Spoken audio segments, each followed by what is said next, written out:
China ist ein Land, was anders ist als Deutschland, aber nicht im negativen Sinne. Das Ganze weiß ich, weil ich selber für 3 Wochen dort war.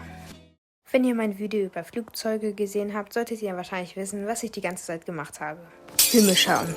Irgendwann sind wir dann auch in unserem allerersten Hotel angekommen. Und das war eigentlich ganz nice. An diesem Tag haben wir noch nicht so viel gemacht, wir haben halt ein bisschen die Umgebung erkundet. Und so ist dieser Tag auch zu Ende gegangen. Wir sind aufgestanden und haben auch ein bisschen die Stadt erkundet. Und in dieser Reise waren wir auch ziemlich oft in irgendwelchen Tempeln oder Malls. In einer davon haben wir aber auch etwas Komisches gesehen. Irgend so ein TikTok-Livestreamer mit so einer Pixel-Sonnenbrille, keine Ahnung. In der gleichen Mall gab es auch so einen Angelautomaten. Aber mit echten Fischen. Und ich kenne mich jetzt nicht so gut mit Tieren aus. Ich glaube aber, das ist Tierquälerei. Egal. Am 4. bis 5. Tag waren wir erstmal bei so einem Tempel und das Ganze war eigentlich auch ganz cool. Nur wenn uns die Sonne jetzt nicht gegrillt hätte, war jetzt nicht so cool.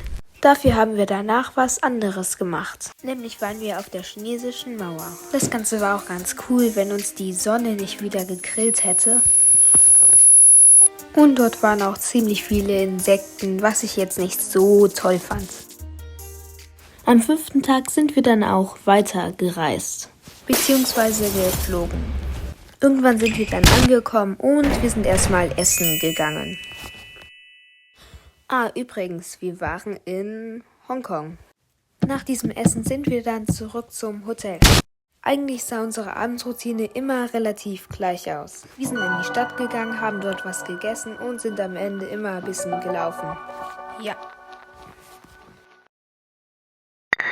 Zum Frühstück waren wir bei so einem Convenience Store und danach sind wir mit einem Zug den Berg hochgefahren. Dort habe ich übrigens auch die erste Kakerlake gesehen.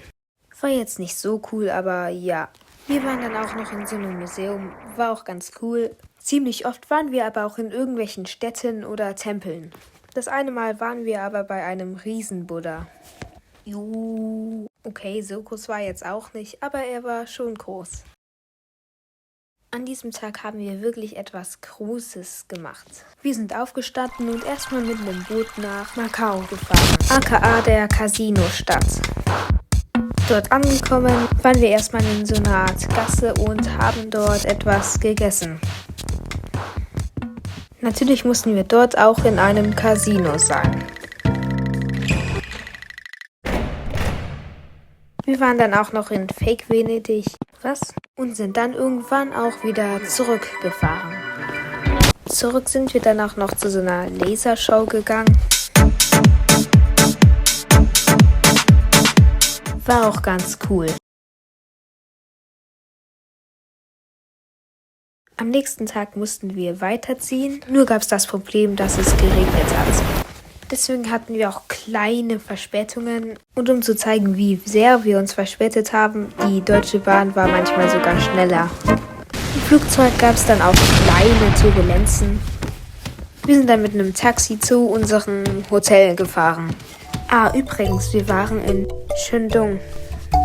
Bei unserem Hotel angekommen haben wir aber auch gemerkt, dass unser Hotelzimmer ziemlich groß war. Weil es ziemlich spät war, haben wir uns auch ziemlich schnell schlafen gelegt. Am nächsten Tag sind wir mit dem Taxi, was übrigens ziemlich günstig war, zu so einer Gasse gefahren. Und dort war ich auch in so einem Panda-Shop und das war wirklich extrem süß. In China waren aber auch überall irgendwelche Pandas. Am Abend waren wir dann auch noch bei so einem Convenience Store.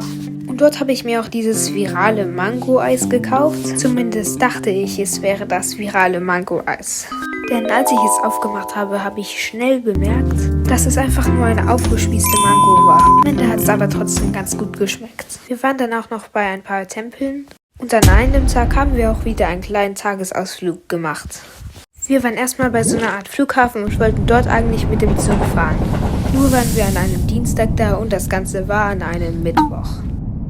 Das heißt, das ganze frühe Aufstehen für nichts. Egal. Dafür waren wir noch in der größten Mall der Welt. So groß war die Mall ungefähr. Genau. Wir waren dann auch noch im Hotelschwimmbad.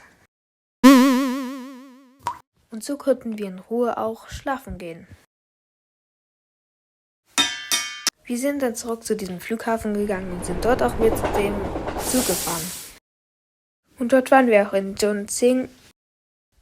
Wir sind erstmal direkt zu diesem viralen Spot gegangen, wo man denkt, man ist unten, obwohl man eigentlich ganz weit oben ist.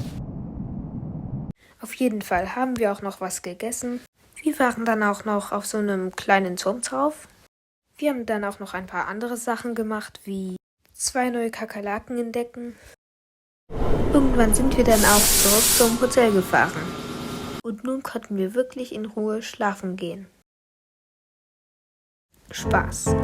Ziemlich oft ist es nämlich in der Nacht passiert, dass es einfach extrem heiß wurde. Deswegen hat es sich ziemlich oft so angefühlt, als wäre ich in der Sahara und nicht in meinem Bett. Nächsten Tag waren wir in einem Panda-Zoo. Dort habe ich mir übrigens auch diesen süßen Kerl gekauft. Weil sich unsere Reise langsam auch dem Ende genähert hat, haben wir noch ein paar kleine Einkäufe gemacht und natürlich mussten wir noch eine Sache machen. Und, hast du was Neues gelernt? Sorry, but I don't understand their German.